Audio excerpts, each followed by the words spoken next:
Thank you, Mr. Speaker. If this were about just the celebration of families in Idaho, I would absolutely be supporting it.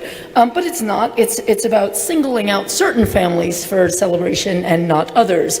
And I think there are some really startling and, frankly, inaccurate things in this resolution. So walking through it, I mean, interestingly, the very first sentence talks about traditional families designed by God. I am Jewish, as you know. I have read significant segments of the Bible. What are the traditional families designed by God? Abraham, Jacob, David, Esau, all who had many wives. What about King Solomon, who had 700 wives and 300 concubines?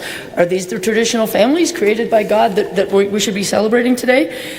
Moving on through the resolution, we get to line 11, where we're citing the UN in a letter entitled The Crucial Role of Families. First of all, my jaw about hit the floor when I saw the Idaho legislature turning to the United Nations as authority, something I don't typically see in this body. But I have read the letter in question, and it says absolutely nothing about the superiority of natural mothers and fathers in the family. That is simply not in this document, and in any way that it leads to healthier, more successful children. Moving on down the resolution, we get down to lines 24 and on, where we talk about how marvelous the marriage rates were and how low the divorce rates were in 1960. The glory days of 1960. If only we could get back to that time when women couldn't open bank accounts. And that was the year RBG graduated from law school, first in her class, but couldn't get a job at any law firm in the city of New York because not a single one hired women. Maybe that's why marriage rates were so high and divorce rates were so low, because women had absolutely no economic options for independence in the workplace. This was a time, folks, when we had segregated drinking fountains. This is not a time that we should be holding up as the ideal that we want to return to. Moving on through the document, even better, 1950. Let's see if we can replicate the circumstances of 1950 when we had really great marriage and divorce rates, a time when women couldn't execute a contract or a will without their husband's permission, and drunk driving was still legal in most states, and you could still beat your wife without repercussions across most of the country. Folks, these are not times that we want to be getting back to, and I'm frankly concerned that these are being held up in a document being put forth by this legislature as an ideal that we should be replicating. Moving on further through the resolution, we have this very vague statement at the top of page 2 saying that research demonstrates children who grow up in families with traditional values and gender roles are more likely to have traditional values and gender role expectations themselves. Well, I suppose that's possible, but there's no indication that they're going to actually be more successful on any metric. In fact, I did some poking into this, and I think it's really important to debunk this because there are some pretty widespread misperceptions that somehow this is the model that everybody should be shooting for and we're all in trouble if we don't hit that model. It's not true, folks. This has been extensively debunked in court and elsewhere, and I actually did some looking into some of the research.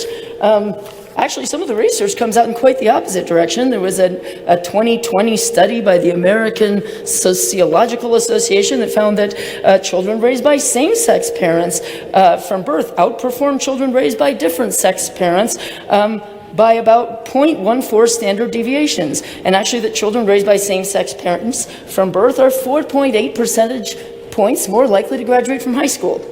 So there's no reference to what this research is, but there is pretty substantial research out there really calling this into question. Moving forward, I was quite shocked to see that the traditional family actually excludes adoptive parents, that it singles out that we are only honoring natural female mother and male father. Again, very, very disturbing, particularly baffling, since we recently had a resolution that called for the opposite, about how great adoptive parents are. But at the highest level, I just want to ask, what are we trying to accomplish with this? I myself am I guess I would fit this mold. I am a straight woman married to a straight man for 26 years. We have 4 biological children that we have raised. We are very happy.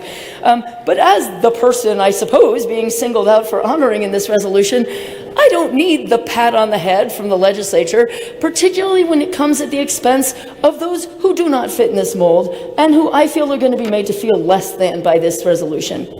And I guess I take this personally because I was raised by a single mom. She didn't choose to be a single mom, although if I do say so myself, I think she did a bang-up job. But Really, this was her worst nightmare. It kept her up at night. She had endless anxiety that somehow I was going to be shortchanged and that I was going to have fewer opportunities and I wasn't going to be as successful because she was a struggling single mom. And this would have been a knife to her heart if she had seen something like this coming from her government when she was a struggling single mom trying to raise me. There is absolutely no reason to be sending this message out to all the people out there who are struggling or not struggling and raising kids often very successfully in other situations, to have their government come out and say, you know what, your kid's probably hosed. They have worse odds because you aren't raising them in the perfect cookie cutter mold that we think you should be raising them in. I think at the end of this day, this resolution does only harm. It does no good, and I hope you will vote against it.